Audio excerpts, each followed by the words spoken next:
आपको चैलेंजेस लेने में मज़ा भी बहुत आता है। मैं देखता हूँ कोई सीएम पहली दफ़ा आता है और वो कहता है कि मैं 5 साल में बजट दोगुना कर दूंगा।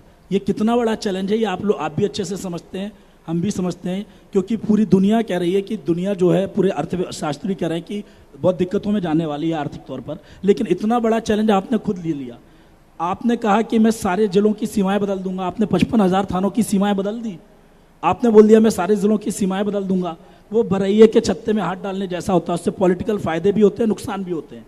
पर ये इतना डायरेक्ट आप में आ कहाँ से रहा है? ये 5 साल के अंदर इतने बड़े बड़े टारगेट जो दशकों तक करने के बारे में सोच के ठंडे बस्ते में चले जाते थे, ये कैसे करेंगे सर?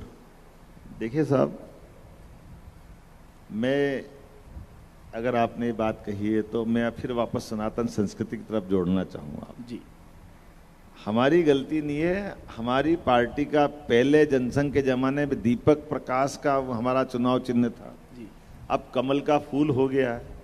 और कमल के फूल की विशेषता ये है कि वो लाख पानी में रहे, पत्ते पे भी एक बूंद पानी नहीं आने देता है।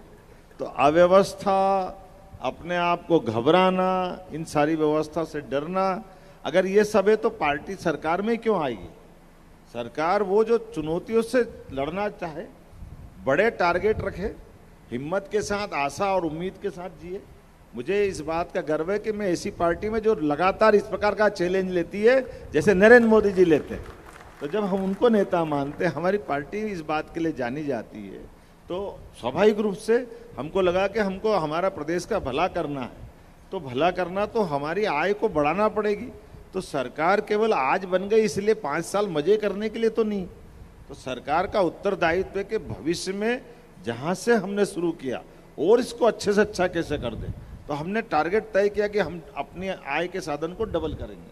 इसी प्रकार से जैसे आपने कहा कि थानों की सीमा, अब मैं आपको जहाँ मैं बैठ के बात कर रहा हूँ वहीं का उदाहरण देना चाहूँगा। जी, ये हमारा लेकोड़ा के पास वाला काकड़ पे बसा हुआ विश्वविद्यालय है, अवंतिका यूनिवर्सिटी। जी, आज से 15 साल पहले जब मैं पहली बार, या 12 साल पहले जब मैं पहली बार विधायक बना, उस समय यहाँ का थाना, हमारे उज्जैन के 9 थाने थे उस समय, और उज्जैन का सबसे या पहला या दूसरा थाना था भैरूगढ़। तो यहाँ से ये दक्षिण विधानसभा पार करके दक्षिण विधानसभा के नीलगंगा, महाराजवाड़ा, कोतवाली, दौलतगंज, जीवाजीगंज सब थाने को छोड़ के सबसे आखिरी में डॉक्टर सनवर पटेल के गांव के पास भैरूगढ़ में जाना पड़ता था। अब आप बताओ कि आबादी पूरी यहाँ रह रही है। अब यहाँ कोई कारण से कोई चोर आ जाए, कोई झंझट हो जाए, कोई झगड़ा हो जाए, कुछ भी कारण हो जाए, तो पुलिस के थाने में रिपोर्ट लिखाने के लिए भी रास्ते के 5 थाने जो पास में पहले पड़ रहे हैं, उनको छोड़ के छठे पे जाना पड़ रहा है। तो ये तो कोई बात नहीं हुई। मैंने उस समय इस चीज को महसूस करते हुए तुरंत बदलवाया कि ये जरूरत नहीं हो सकती है, पास का थाना होना, थाना पुलिस का तो जनता के जितनी नजदीक सुविधा होना चाहिए। और मुझे इस बात की खुशी न केवल बदलवा के मैंने नीलगंगा में करवाया था, बल्कि अब तो जवासे में थाना खुलवा दिया है। हमारे अपने पास में ये व्यवस्था तो आसपास की होना चाहिए। हमारे लिए ये एक अलग बात है, जिससे मैं आपको बताना चाहता हूँ कि हमारी जीवन शैली भी मोटे तौर पर सुव्यवस्था से जीने की आदत है। लेकिन आज ये विषय मैंने आपने निकाला तो बता दिया कि पूरे प्रदेश के अंदर 22,500, जैसे ये मैंने अकेली अपनी विधानसभा का, मैंने प्रदेश में माफ करना कई सारे प्रयोग वो कर रहा हूँ जो मैं 10 साल से पहले से ही अपने आप दक्षिण विधानसभा में कर रहा था। ये सारे त्योहार, रक्षाबंधन का त्योहार मैं सालों से ही मना रहा हूँ, यहाँ कई लोग गवाह होंगे इस बात के, पहले से ही मनाता आया था। अरे रक्षाबंधन हमारे लिए केवल एक राखी का धागा नहीं, वो हमारी बहनों के साथ हमारी सह-अस्तित्व की भावनाओं का प्रकटीकरण। और हमने तो कहा कि 1-2 नहीं, कई हजार बहनें मेरी, जिनके आधार पे मैं राखी बंधवाता हूँ। बड़ा आनंद आएगा। मैं आपको बताना चाहूँगा, यहाँ शशांक मिश्रा करके कलेक्टर थे, जब हमारी सरकार बीच में 2019 में नहीं थी, मैं उनके घर में बैठा हुआ, उनके घर में एक बहन जो उनकी एक तरह से वो बर्तन मांजने का काम करती, वो सामने से ऐसे गुजरी, मैं लान में बैठा हुआ, मेरे साथ कलेक्टर बैठे हुए, मैं एज ए विधायक उनसे बात कर रहा।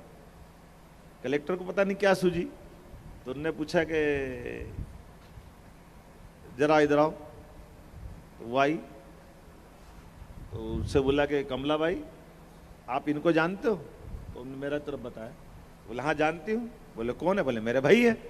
अब वो कलेक्टर कह रहा है विधायक की बहन मेरे यहाँ बर्तन मांज रही, उसका दिमाग काम नहीं कर रहा। ये क्या हुआ? वो मेरे से पूछ रहे कि आपकी बहन मेरे घर में बर्तन मांज रही। अरे मैंने मेरी 10,000 बहनें ऐसी जब मेरे को राखी बांधती है, ये सब अपना काम करती रहे, लेकिन काम से नहीं शर्माना, उसका अपना रिश्ता है। मैं अपनी बहनों के बराबरी के हक सम्मान की बात करता हूँ, वो काम कोई सा भी करे। मैंने अपने यहाँ इस तरह की परंपरा कायम की है, इसलिए हमारे यहाँ तो प्रकृति इतनी अच्छी है कि भाई बहन तो हम सबको बनाते ही बनाते हैं। अरे हम तो अपने घर के अंदर गाय माता रहती है, गाय को भी राखी बांधकर उससे भी संबंध निभाते हैं। कोई हथियार रहता है, हथियार से भी राखी बांधते हैं। हमारी परंपरा है, आखिर इन परंपरा से अपना धर्म चलता है। तो ये मैंने ऐसे कई सिस्टम को सुधारने का प्रयास किया, उस सरकार के लेवल पे अब सबको लागू करा दिया। अब इसको हमने कह दिया ये नारी सशक्तिकरण की दिशा में।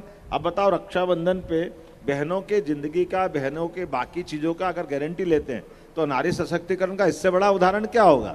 सही बात है कि नहीं? सही है तो ठंड वंड दूर हो गई होगी।